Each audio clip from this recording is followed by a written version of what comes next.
오늘까지 유아 유치부가 성경학교를 진행합니다.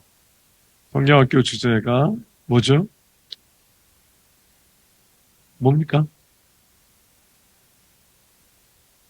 예. 나는 하나님을 예배해요. 나는 예배자. 저도 사실 잘 모르겠어요. 근데 공식적으로는 나는 예배자인 것 같습니다. 첫 번째 과가 그겁니다. 나는 하나님만 예배하겠습니다. 난 하나님께만 경배하겠습니다. 첫 번째 과입니다. 두 번째 과는 하나님을 예배하는 데 있어서 내 마음에 하여튼 더러운 것들을 다 깨끗이 하고 하나님께 예배하겠습니다. 세 번째 주제가 나는 영과 진리로, 성령과 진리로 예배하겠습니다. 이 세 가지 소주제를 가지고 유아 유치부가 오늘까지 성경학교를 진행합니다. 여러분, 이 내용을 잘 모르시면 안 됩니다. 아셔야 됩니다. 어제 이제 아이들 이과를 이제 배우기에 앞서 막 찬송을 하는데 우리 아이들이 참 즐겁게 막 몸으로 막 찬송을 하는데 어떤 아이와 이렇게 눈이 맞았어요. 정확히 얘기하면 눈이 맞았다기보다는 그 아이를 보게 됐고 그 아이도 저를 이제 보게 된 거죠. 눈이 얼마나 이제 예쁘고 또 표정도 얼마나 이렇게 예쁜지 아들이었습니다. 참고로 아들이었다는 것을 기억해 주시기 바랍니다. 너무 봤는데 마음이 갑자기 이제 울컥하더라고요. 아, 나도 아들이 있었으면. 이런 마음으로 울컥한 게 아니고, 마음이 울컥했어요. 하나님께 기도했습니다. 찬송하고 즐겁게, 행복하게 찬송하는데, 그런 기도를 드렸습니다. 이건 제가 나중에 그 내용을 이제 정리를 제 스스로 해본 건데요. 하나님 이 아이에게, 그리고 이 아이들에게 그 귀한 생명의 진리가 그 신비에 새겨지게 하여 주십시오.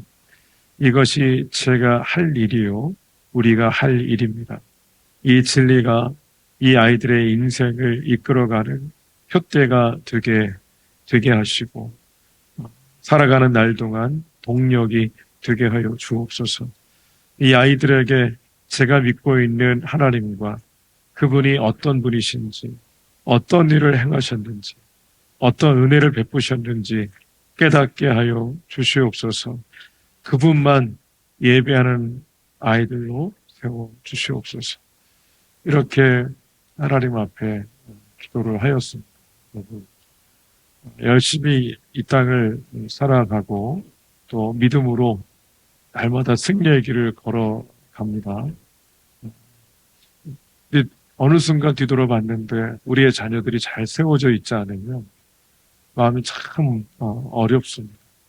내가 믿고 있는 그분을 내 아이도 믿고 내가 믿고 있는 그분의 성품과 그분의 하신 일을 그분의 속성을 내 아이도 믿고 이것이 얼마나 행복하고 즐거운지 이것을 위해서 오늘 내게 주어진 시간과 에너지를 최선을 다해야 되겠다는 마음이 듭니다. 왜 그러냐면 제가 믿기에 진리이기 때문에 그렇습니다.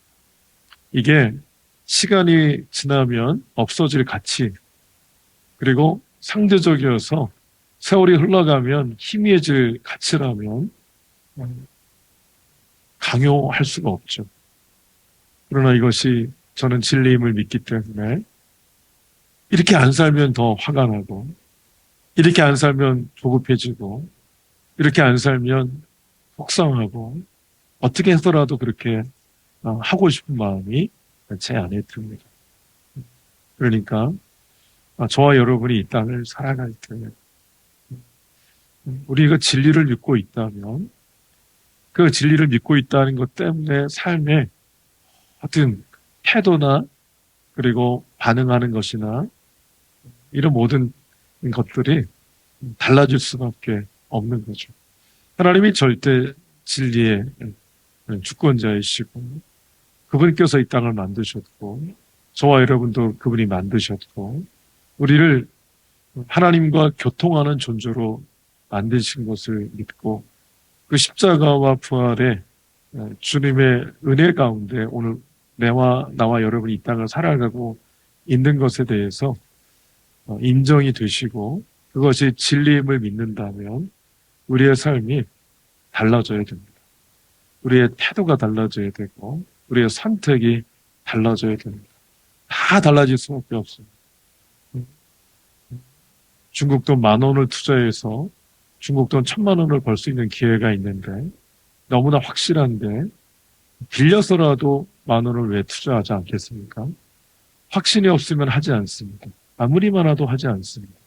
그러나 확신이 있다면 빌려서라도 하는 거죠.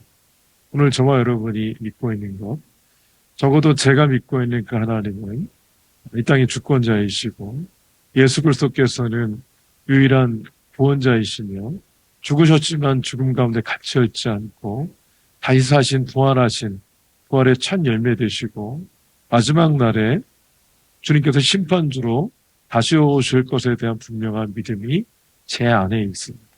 이 제 안에 있는 믿음 가지고 이 땅을 제가 살아가는데 그래서 오늘 우리가 찬송하는 것처럼 2절 가사에 주의 얼굴 뵙기 전에 멀리 뵈던 하늘나라 주님 만나기 전 하나님 나라는 너무 멀리 있는 것처럼 느껴집니다. 그러나 내 마음속에 주님과 더불어 천국을 경험할 때 그 천국을 경험하는 자들은 하나님 나라를 더욱더 소망하게 돼 있죠. 그러니까 우리는 언제나 우리가 믿고 있는 것에 의해서 살아가게 돼 있습니다. 십자가와 부활을 믿으면 그 믿음 가지고 살아가는 것이고 십자가와 부활을 믿는 것 같지만 결국 자기를 믿으면 자기를 믿는 그 방식대로 살아가게 돼 있죠. 성경 말씀이 하나님의 말씀이고 진리라고 믿는다면 하나님의 말씀이 우리의 생각을 다스려야 되고 오늘 우리의 결정에 영향을 미쳐야 되고 우리의 선택에도 영향을 미쳐야 됩니다. 사도 바울이 종교적으로 대단한 인물이었고 그리고 정치적으로도 이제 그에게 정치적인 종교적인 그 권력이 주어질 날이 얼마 남지 않았죠.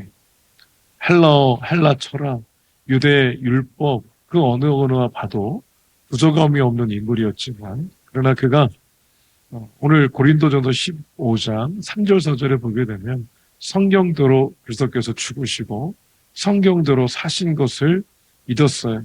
그리고 그 부활하신 주님이 베드로에게 나타나 보여주셨고 그리고 12명의 사도에게 보여주셨고 500명의 그러한 이 형제들에게 한꺼번에 보여주셨고 스스로 고백하기를 10달이 되기도 전에 태어난 자 같은 자신을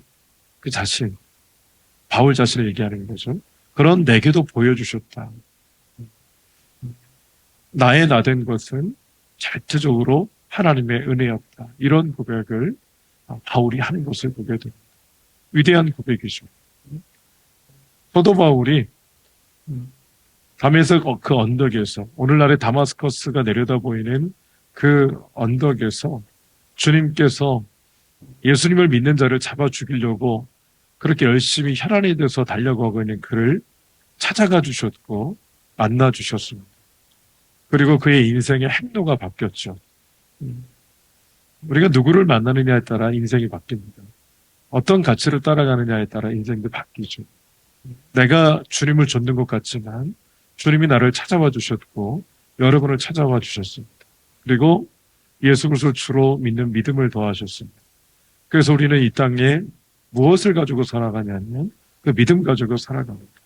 여전히 연약하고 여전히 자꾸만 넘어지길 잘하는 그러한 존재이기에 자꾸만 쓰러지고 넘어지지만 그러나 여전히 우리에게 신락 같은 믿음이 있어요. 하나님 우리에게 이런 믿음을 주셨습니다. 많은 세상의 종교들은 산 정상에 구원이 있다고 생각해서 열심히 노력해서 상 정상만 오르면 구원을 얻을 수 있을 거라고 생각합니다. 여러분, 구원이 뭡니까? 구원은 죄의 문제가 해결되는 게 구원입니다. 성경적으로 보았을 때 하나님의 형상대로 지음받은 사람이 죄의 문제 때문에, 불순종의 문제 때문에 하나님과의 관계가 깨졌습니다. 그때 그 사람은 뭐의 노예가 됩니까? 두려움의 노예가 됩니다. 불안함의 노예가 됩니다. 이러다가 망할 것 같은 그 생각과 감정과 아직까지 현실이 되지 않은 그 미래에 대한 불안함 때문에 현재의 노예로 자유가 없는 상태로, 평강이 없는 상태로 끌려가는 거죠. 계속해서 끌려갑니다. 그래서 이러다가 죽을 것 같고, 그래서 심지어 우리나라 사람의 그런 표현법에는 이 웃다가 그리고 배 터지게 먹을 때, 정말 배부르게 먹을 때 배불러서 죽겠다, 웃겨 죽겠다, 피곤해 죽겠다, 계속 죽겠다는 표현을 많이 하잖아요. 죽겠다는 걸 늘 달고 다니는 우리의 인생들인데 그 과정이 어디서부터 시작됐냐면 하나님과의 관계가 끊어졌기 때문에 아담과 하와의 관계도 끊어지고, 그리고 아담과 하와는 계속해서 땀 흘려 이 땅을 수고하며 살아가면서 여전히 불안과 두려움에 살아가는, 그래서 결국 회복되지 않은 가인은 성을 쌓음으로 자신의 안위를 스스로 지키고자 하고 스스로 즐거움을 찾아 문화를 개발시키기 시작했던 겁니다. 하나님과의 관계가 깨어지는 인생들은 다 두려움과 불안에 계속해서 사로잡혀가게 되는 거죠. 하나님께서 내버려 두지 않죠. 하나님과의 관계를 회복시키기 위해서 죄의 문제가 해결되어 하나님과의 관계가 회복되니까 하나님이 이 땅에 직접 성자 하나님이 오십니다. 육체로 입고 오시죠. 그분을 우리는 뭐라고 부릅니까? 예수님 그렇게 부릅니다. 그 예수님이 십자가에서 대신하여 죽어주신 것을 우리는 믿어요. 무엇을 대신했습니까? 내가 지불해야 될 죄의 대가를 그분께서 대신하여 지불해 주셨다는 것을 우리는 믿어요. 피 흘려 죽으심으로 실제로 죄의 삭슨 사망이기 때문에 죽음으로 죄의 대가를 지불해 주신 겁니다.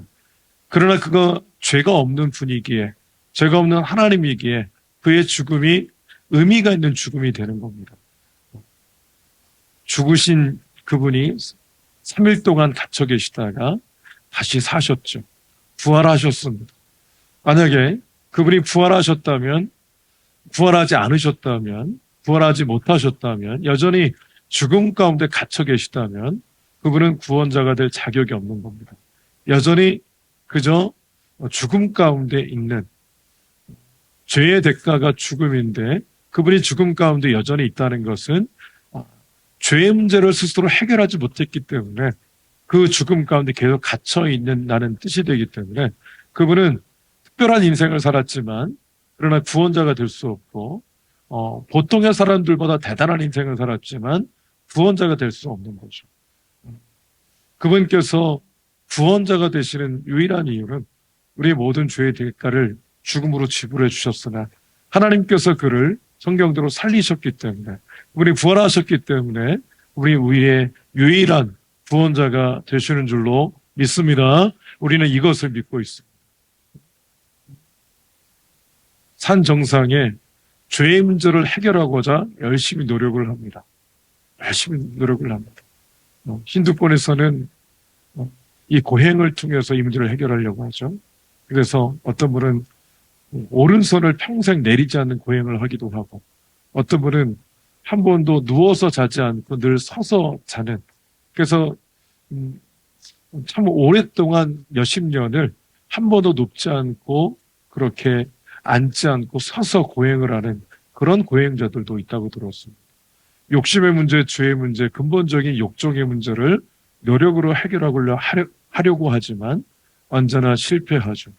산 정상에 있는 구원의 은혜를 베푸실 수 있는, 죄의 대가를 죽음으로 지불해 주실 수 있는 그 구원자가 산 아래에 도저히 방법이 없는 인생들 가운데 내려오셨죠. 내려오셔서 그분께서 대신하여 죽어주심으로 그 이름을 믿는 모든 자들에게 구원의 은혜를 베푸신 겁니다. 그래서 하나님과의 관계가 회복된 거죠. 여러분, 대가를 지불하지 않고 우리 사이에 맡고 있는 모든 장애물들이 제거되지 않고는 만날 수가 없는 겁니다. 죄가 하나님과 우리 사이에 가로막고 있는 장애물이라면 제거돼야 되는데 예수님께서 제거하셨죠. 그래서 예수님만이 하나님을 만날 수 있는 유일한 길인 겁니다. 구원은 우리가 행복해지는 게 구원이 아니고 죄의 문제가 해결되고 하나님과의 관계가 회복되는 것이 진정한 의미에서의 구원입니다. 하나님과의 관계가 깨졌기 때문에 불안과 두려움이 오는데 하나님과의 관계가 회복됩니다. 회복되어서 우리에게 주신 특권이 뭡니까? 더 이상 불안하고 두려운 것이 아닙니다. 늘 소망 가운데 평강 가운데 이 땅을 살아가는 것, 그게 특권인 겁니다. 한번 생각해 보십시오. 예수님을 믿는 제가 예수님 믿지 않는 그 친구와 차이가 없어요. 똑같이 불안하고 똑같이 두렵고 똑같이 걱정되고 똑같이 이런저런 인생의 문제 때문에 또는 앞으로 불확실한 미래 때문에 쪼그라들고 두렵고 매여 있고 눌린 상태로 있다면 그럼 제가 믿는 증거는 뭡니까? 예수 믿는 자들의 증거는 언제 드러납니까? 삶이 팍팍하고 어려울 때일수록 예수 믿는 자들의 그 믿음이 드러나게 되어 있습니다. 진가가 발휘되게 되어 있는 겁니다. 예수님의 죽음과 부활은 그 예수님 죽을 때 나도 함께 죽은 거고 예수님이 사실 때 나도 함께 산 겁니다. 사도 바울은 고린도 교회 안에 이 부활을 믿지 않는 자들이 있기 때문에 정 25장 긴 58장까지 있는 이 긴 장을 통해서 부활을 계속해서 선포하고 있는 겁니다. 부활이 없다면 우리의 믿음은 헛것이라고. 그리스도 안에 믿음 가지고 살다가 죽은 자들은 망한 자들이라고. 예수님이 부활의 첫 열매가 되신 거 보니까 예수님이 첫 열매의 시작이고 대표성에 올려 따라서 그분이 부활했다면 역시 우리도 부활할 것에 대한 소망을 갖고 이 땅을 살아가야 된다. 그 부활은 죽음을 이긴 부활이기 때문에 죽음의 권세 잡은 자, 사단이 왕노릇하고 있는 세상 가운데서 우리는 승리의 길을 걸어갈 수 있음을 사도 바울은 선포를 하고 있는 겁니다. 사단이 하는 건 뭡니까? 사단이 하는 일은 조장하는 일이에요. 계속해서 우리의 마음 가운데 돌을 던지는 일이 사단이 하는 일입니다. 계속해서 불안하고 두렵게 만드는 거죠. 더 크게 만드는 겁니다. 성령이 하는 일은 뭡니까? 성령이 하는 일은 우리 안에 평강을 주시는 일을 하십니다. 성령이 우리 안에 소망을 품게 하시는 겁니다. 성령이 충만하다는 뜻은 모든 게 내 몫대로 잘 풀려가거나 대단한 능력을 공급받는다는 뜻이 아니고 주님이 나를 다스리는 겁니다. 주님 내 생각과 감정과 의지를 다스리는 거예요. 주님이 나를 다스리니까 평강이 있어요. 여러분 다윗이 골리앗 앞에 딱 섰습니다. 왜 두렵지 않겠어요? 그렇지만 뭘 의지했습니까? 만군의 하나님 여호와를 의지했습니다. 다윗 앞에 골리앗이 있지만 골리앗 너머에 누가 있었습니까? 하나님이 있다는 것을 그가 본 거죠. 예수 믿는 사람들이 이 땅을 살아갈 때 등 뒤에 하나님이 계시고 내 앞에 하나님이 계시고 그분이 나에게 승리를 주셨고 주님 안에 내게 평강을 이미 허락하셨다면 주님의 평강이 주님의 승리가 나의 평강이요 나의 승리가 되기를 선포하며 이 땅을 살아가는 겁니다. 왜 두렵지 않겠어요? 예수 믿는 사람들도 두렵죠. 예수 믿는 사람들도 불안하죠. 자녀가 어떻게 될 것 같은 그런 조바심이 왜 나지 않겠어요? 질병의 문제 피해갈 수 없습니다. 다 질병 걸릴 수 있어요. 인생의 문제에 다 오픈되어 있습니다. 근데 차별화된 게 뭡니까? 예수 믿는 사람은 예수님이 모든 대가를 지불하셨다는 것을 믿는 것이고 예수님이 죽음 가운데 계셨지만 갇혀있지 않고 사신 것을 믿기 때문에 나 역시 갇혀있지 않고 그 모든 두려움과 부담으로부터 주님이 이미 승리했게 하셨다는 것을 믿고 선포하면서 그 승리를 노래하고 선포하며 이 땅 가운데 소망 가운데 살아가는 그런 자들이 바로 그리스도인이고 믿는 자들임을 믿습니다. 여러분 이 믿음 가지고 걸어가셔야 됩니다. 사도 바울이 탄식하는 거예요. 이 믿음이 있으면서 부활이 없다고 말하는 자들의 그 말 한마디에 자꾸 휘둘리는. 그래서 오늘 말씀 한번 보실게요. 33절에 바울이 뭐라 그랬습니까? 속지 말라. 악한 동무들은 선한 행실을 더럽히려니 그랬어요. 속지 말라고. 대세가 진리가 아니라고. 세상이 모든 사람이 얘기한다고 해서 그게 진리가 아니라고. 불은 마르고 꽃은 떨어지지만 주의 말씀은 세세 무궁토록 살아있는 하나님의 말씀이라고. 오늘이나 내일이나 우리가 살아갈 거 하나님 말씀을 붙들어야지 처셋을 가지고 예수 믿는 사람들이 사는 거 아니다. 여행, 그걸 기대하면서 예수 믿는 사람들이 살아가는 게 아니다. 속지 말라. 우리는 시대가 이거 없으면 안 됩니다. 저거 없으면 안 됩니다. 계속해서 얘기하면 그게 진리가 돼버립니다. 그게 진리가 돼버려서 우리 마음이 불안하고 두렵죠. 걱정되고. 그래서 망할 것 같은 두려움이 휩싸입니다. 속지 말라고 얘기하는 거예요. 물론 준비해야 되겠죠. 준비했는데도 두려운 건 왜 그렇습니까? 속기 때문에 그런 거죠. 예수 믿는 사람, 하나님이 그냥 보호하십니다. 제가 딸 셋이 있는데, 셋째 딸이 목양실에 들어와요. 들어와서, 정 목사 잘하고 있나? 정 목사 잘하고 있어?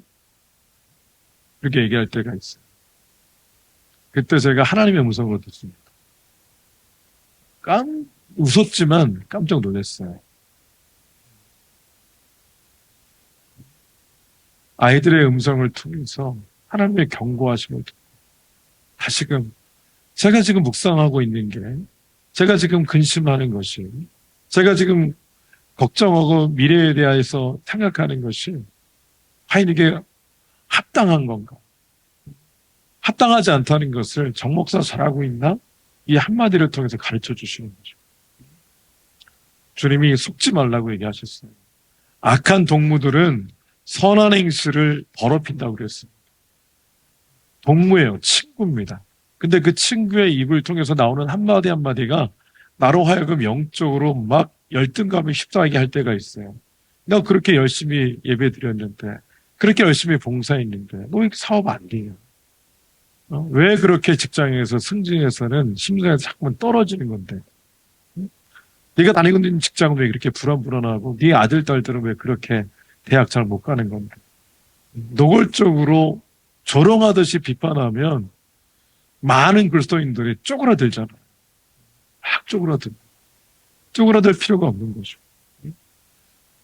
예수님도 모욕 당하셨습니다.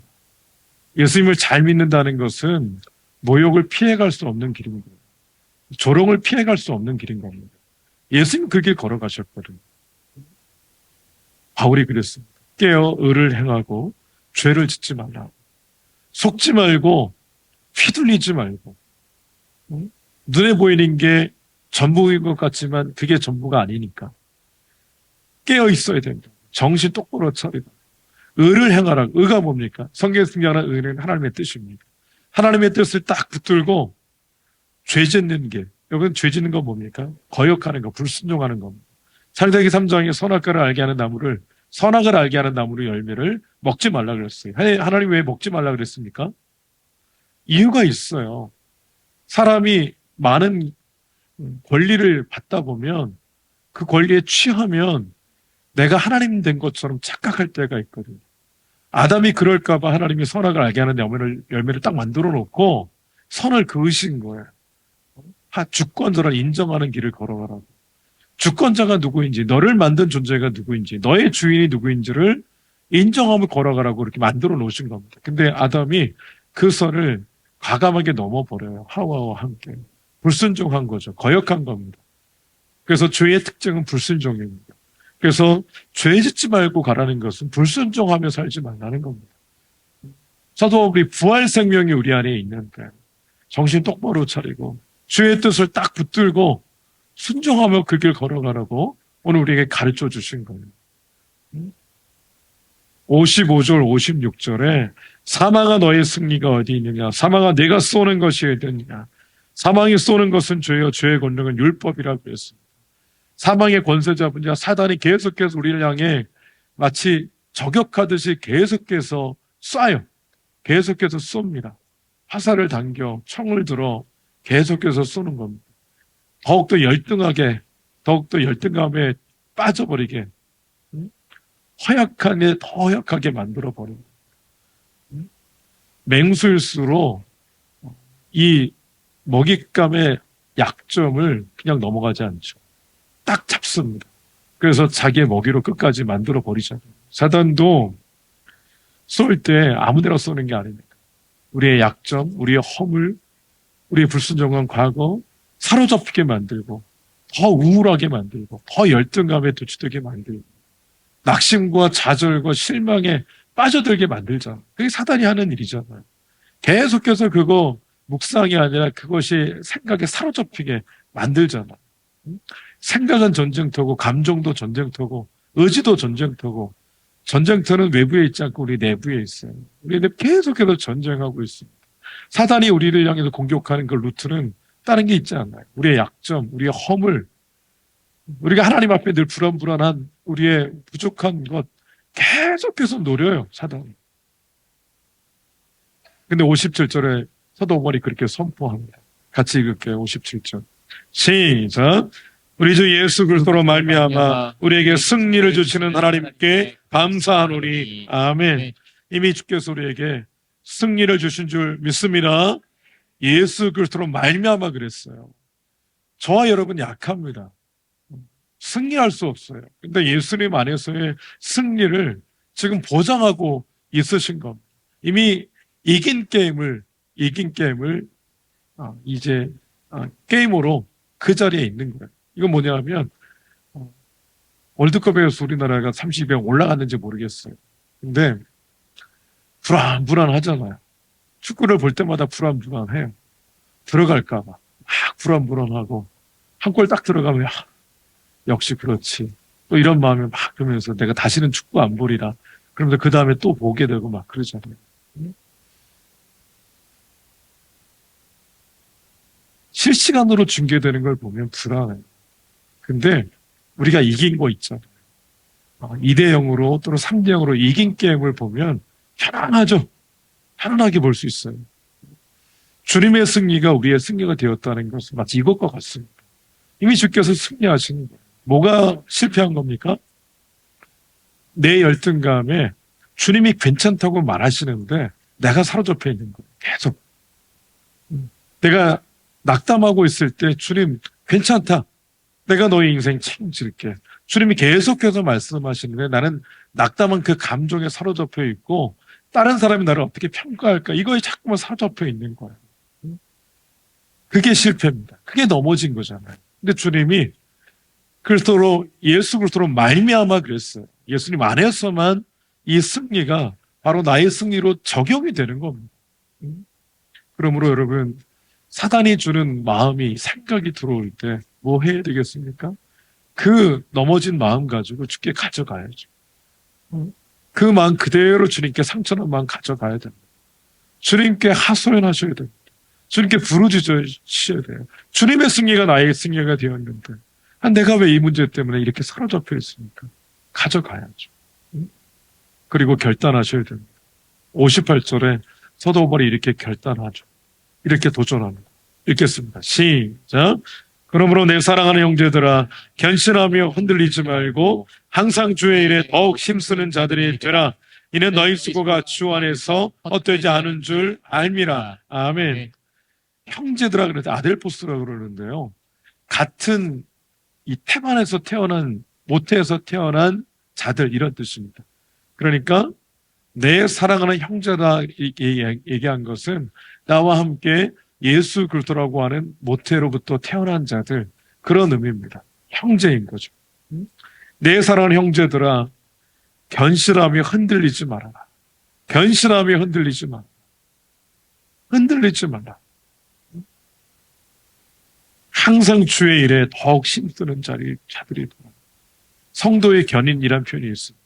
견인차의 견인의 의미도 있는데 더 본질적인 의미는 성령께서 예수 그리스도를 주로 믿은 구원받은 주의 백성이 천국 가는 그날까지 결코 흔들리지 않도록 인내하고 흔들리지 않고 그 나라까지 가도록 도우시는 인도하시는 이런 성령의 역사를 성도의 견인 이렇게 표현을 합니다. 견실하여 흔들리지 말고 사단은 계속해서 흔들리겠지만 사단은 계속해서 우리에 저격하겠지만 결코 흔들리지 마라. 그리고 항상 주의 일에 더 힘쓰는 자들이 왜냐하면 그 힘쓰는 것이 헛수고가 되지 않기 때문입니다. 이렇게 도전하고 있습니다. 여러분 신앙생활할 때 균형 잡으려고 하시는 분들이 있습니다. 세상과 하나님 사이를 영역 다툼하듯이 구분 지으려고 하는 분들이 있어요. 40%는 교회에서 에너지를 쓰고 60%는 세상에서 쓰고 이렇게 영역을 구분하듯이 신앙의 균형 잡기라는 이름으로 그렇게 영역 구분하는 분들이 있는데 그거 잘못된 겁니다. 예수 믿는 사람으로 예배드리고요. 예수 믿는 사람으로 학교 가서 공부도 하는 거고 예수 믿는 사람으로 사업도 하시는 겁니다. 예수 믿는 사람으로 직장 생활도 하는 겁니다. 그러니까 영역은 다 주님의 영역입니다. 그 안에서 우리가 어떻게 살아가야 되나? 주의 일에 더욱 힘쓰는 자리들이 되라고 그랬어요. 하나님 영광 생각하면서 주의 거룩한 이름 생각하면서 그 길을 걸어가라고 사도 바울이 도전하고 있잖아요. 이렇게 생각할 수 있어요. 왜 그렇게 교회 가서 예배드리고 교회 가서 그렇게 정말 눈 뜨면 교회 가 있고 눈 뜨면 뭐 하러 가 있고 뭐 하러 가 있고 왜 그렇게까지 해야 되느냐? 그렇게 하는 분들 옆에서 워워 이렇게 말하지 마세요. 그렇게까지 할 필요 없다고 말하는 건 악한 겁니다. 그분은 하나님께 주신 감동이 있어서 그런 거예요. 성령이 주신 감동이죠.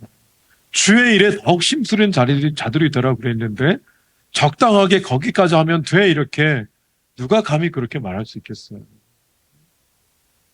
그렇게 얘기하면 안 돼요. 자꾸만 타협하는 것이 연습이 되면 안 됩니다. 타협 지점을 스스로 만들어요. 아이들에게도 타협하는 방법이 어렸을 때부터 가르칩니다. 그래서 신앙과 세상 사이 자꾸만 갈등하게 만들어요. 저 어렸을 때 상은 못 받았는데 개근상 받았거든요. 당시에는 개근상 받는 게 최고였어요. 아파 죽은 것 같아도 무조건 학교는 가야 된다. 왜 그랬습니까? 교육이 그만큼 중요하다는 뜻이잖아요.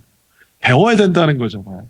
그게 부모님들에게서 아주 중요하게 머릿속에 박힌 핵심 가치였습니다. 그래서 계속 공부. 그래서 공부해서 가정을 지키고 가문을 일으켜 세우는 것을 얼마나 기대했는지 모릅니다. 가치가 거기에 있기 때문에 그런 겁니다. 저와 여러분의 가치가 어디에 있는지를 생각해 봐야 됩니다.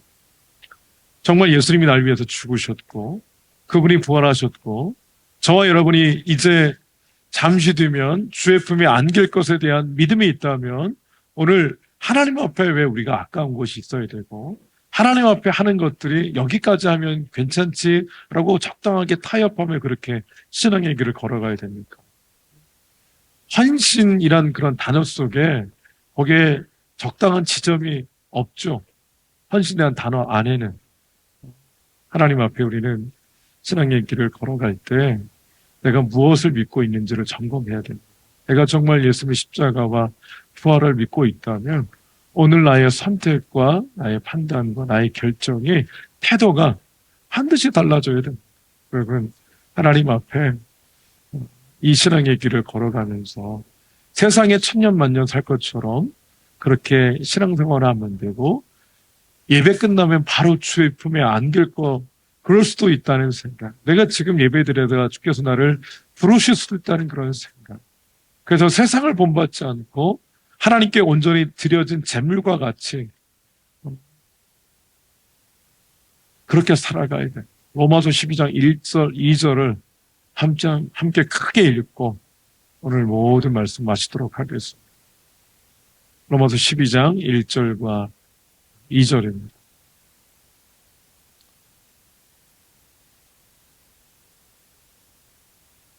로마서 12장 1절, 2절입니다. 찾으시겠습니다.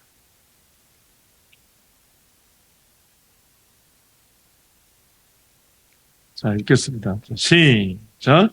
그러므로 형제들아, 내가 하나님의 모든 자비하심으로 너희를 권하노니 너희 몸을 하나님이 기뻐하시는 거룩한 산 제물로 드리라.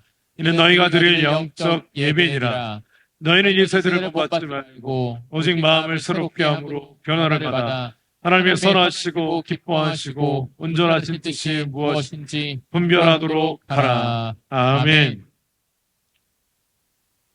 하나님 앞에서 이미 드려진 존재답게 이 세상의 대세를 본받지 마시고 시대의 흐름이 진리인 것처럼 착각하지 마시고 마음을 새롭게 함으로 변화를 받아 하나님의 선하시고 기뻐하시고 온전하신 뜻이 무엇인지 분별하는 길. 분별하다는 것은 길을 내다라는 뜻입니다. 세상에 길을 내야 될 사람이 예수 믿는 사람들인데 예수 믿지 않는 사람들이 만들어 놓는 길을 따라 걸어가는 이런 일들이 오늘날 너무 많이 벌어지고 있는 거죠. 하나님 앞에서 저와 여러분이 이세들을 본받지 않고 뜻을 분별하여 신앙인으로 예수 믿는 자로 날마다 승리하며 걸어갈 수 있으시기를 주의 이름으로 축복합니다. 아멘.